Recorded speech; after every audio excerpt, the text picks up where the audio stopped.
Labas rytas visiems.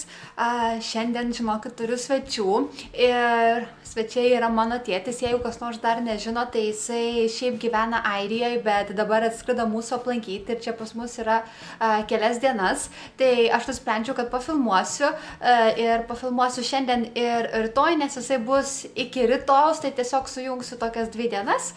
Ir klausėt manęs keletas iš jūsų, kur mano tėtis, ir jeigu aš darau dieną su manim, tai kartais būna tik tai su mano mama, tai va, tai čia jums atsakymas, jisai tiesiog negyvena Lietuvoje, tai aš jo taip dažnai ir nematau. Tai va, o šiandien ką mes veiksim, tai žinokit, net neįsivaizduoju, dabar jisai yra šiek tiek išvažiavęs su reikalais ir neužilgo turėtų grįžti ir tuomet nuspręsim, ką mes galim veikti. Šiaip lauke, žinokit, yra apsiniaukę, bet nebelyja. Nes ryte tai lyjo, kai atsikėliau, tai galvoju, nu, šiandien mes niekur neįsim, bet dabar apstojo, tai galbūt kažką tai ir sumastysim. Nes pavyzdžiui, vakar tai buvo labai iš tikrųjų graži diena, saulutė, tai mes tiesiog mieste vaikščiojom, pablūdijom, o šiandien žiūrėsim, kaip diena išsirutulios. Tai žinoma, aš kaip visą laiką jums viską parodysiu. Na va, mano tėtis grįžo. Tėvai, noriu pasisveikinti su žmonėm. Labą dieną. Gavau pas dukrą kavos. Norėjau užeiti į kavinę, pažiūrėjau kainas ir nejau. Pas dukrą pigiau. Žinokit, mano tėtis, kaip ir mano mama, yra prie bajerio. Tai išrė turbūt pasiklausysi, tai va. O, dabar tėtis, rodyk, darau buterbrodžiuką, nieks tokio negali padaryti. Toj parodysiu, kur liliputas. Žiūrėk. Toj parodysiu. Žiūrėkit, kaip reikia daryti valgyti. To filmo. Liliputą imi. Nu. Duona speciali.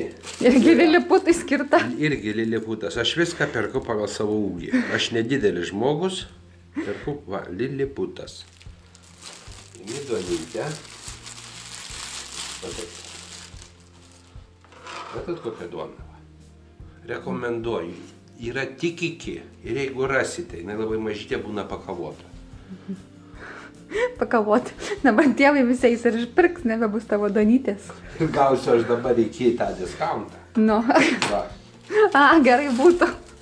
Bet tiksliai, va. Imi sviestą. Čia viskas čia yra. Kaimiškas sviestą, ne tėvai? Jo, kaimiškas sviestą. Imi peilį. Ir jeigu svečiuosi, iš karto sakau, taip plonai tepu, o jeigu svečiuosi, tai va taip gabalais. Bet netepi dėdė, ne? Jo, netepu dedu. Su cukrum irgi namuose, tai su vienu, kai svečiuosi, tai su 3, ne? Vo, šitepi sviestos, nes čia svečiuosi, taip tai iš vis užsienį, iš vis kas brangu negali sau leisti nusipirkti nieko, tai nors Lietuvoje pavalgai. Taigi nevalgyk tiek daug, paskui sustorėsi, kas bus. Reikia, svečiuose galima. Va. Liliputo taip pat pjauni. Kaip svečiuose? Ir jau paskui, nu kaip, nu dėčiau cielą, bet jau susigėdau, tai bus ant 2 buterbrodų. Susigėdau aš tai, kad filmuoju. Jo, kad per daug, čia per brangu. Viskas, nebefilmuok, aš valgau, nes mano durna be dantų, tai vėl kas nors. Nu va, mes esame dabar prie Santariškių ligonės.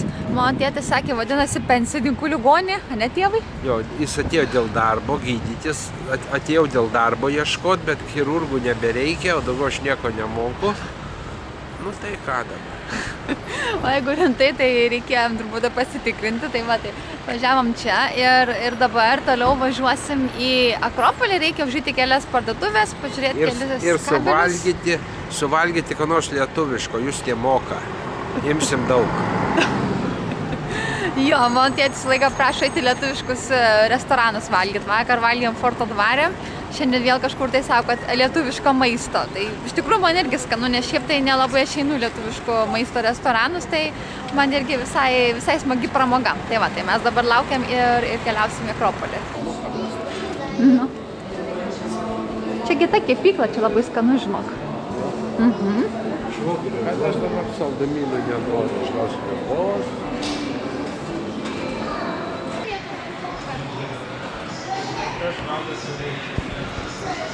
Dievas vakar pasiekė. Užėjom į Delano akropolyje. Štai, ką mano tėtis valgo, tai yra kalakutienos kotletas, ane? Nežinau, koksai. Kalakutiena, man atrodo, jo, nes aš tokį patį pasiėmiau. Ir sriubos, tai štai kaip mūsų atrodo pietus, o čia yra mano, man irgi yra tas pats... Sriuba su voveraitė. Aha. Ir mano irgi yra kalakutienos kotletas su bulvytėm ir ten yra su kopūstais. Tai va valgysim, nes šiek tiek pavaikščiojom, susipirkom, ką reikia, pavalgysim, paskui pagalvosim, ką dar veikti toliau. Mes nusprendėm dar šiek tiek pasivaikščioti ir atėjom į šiaurės miestelį. Mano rankovas užsilenkė.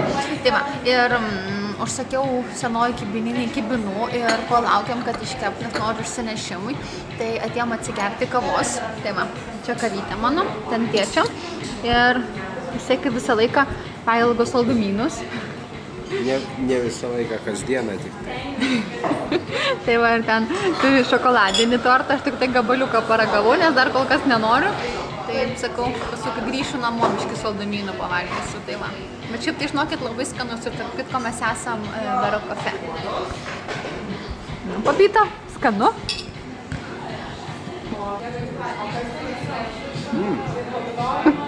Gerai, aš tada pripūsiu irgi.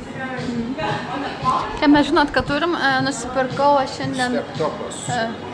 Jo, steptopas Salamanderio, kaip čia vadinasi, batų... Kaip tėva aš sakiau vadinasi lietuviškai?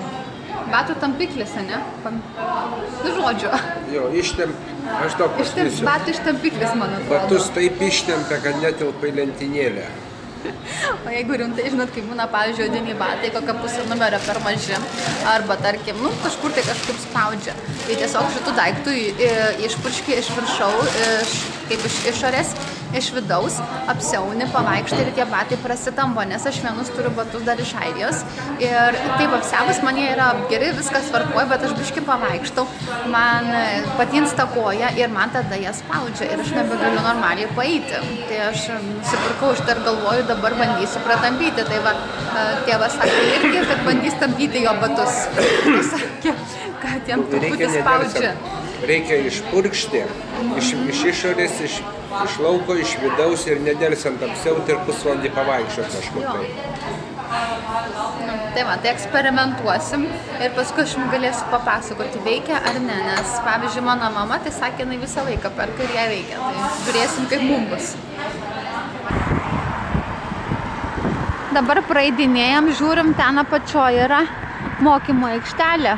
Ten dabar žmogus su motociklu važinėja. Nežinau, ar matė, ten dabar užsuko kažkur tais. Ai, va, ten dar ir su mašinom irgi. Čia, man atrodo, iš kelių vairavimo mokyklų. Tai va, kaip padaryta. Tai sakau, gal dar aš kada nors prisiruošiu teisės irgi išsilaikyti. Aha, va, su motociklu važiuoja.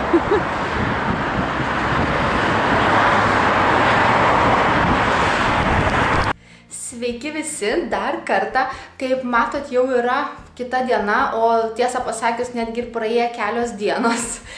Tai žinokit, aš dabar tik tai pasijungiu atsisveikinti, bet kaip matėt video pradžioje, aš sakiau, kad filmuosiu 2 dienas iš eilės, bet gavosi taip, kad sekančią dieną mano tėtis išvažiavo anksti ryte praktiškai, tai tik atsikėlėm, papusryčiavom, atsigėrėm kavos ir viskas, tai tiesiog net nebelabai buvo ką ir filmuoti, tai aš taip ir palikau, tai gavosi 2 dienų vlogas, 1 dienos vlogas, bet vis tiek džiaugiuosi, kad bent kažkiek galėjau pofilmuoti ir jumis taip pat supažindinti su savo tėčiu, nes jeigu suprato, tai aš jį pakankamai retai matau, kadangi mes gyvenam skirtingose šalyse ir taip toliau, tai tiesiog taip dažnai negaliu pofilmuoti, kaip pavyzdžiui galiu pofilmuoti su savo mama. Tai va, tai labai tikiuosi, kad jums patiko žiūrėti, kad jums buvo smagu bei prisijokėt. Aš jums, kaip sakiau, pas mane visa šeima yra tokia prie bajerio, jie visą laiką juokauja, tai aš tikiuosi, kad ir jums smagu buvo. O tada viską, šiandien atsisveikinsiu ir pasimatysim mano sekančiam vloge. Iki ir gero vakaro.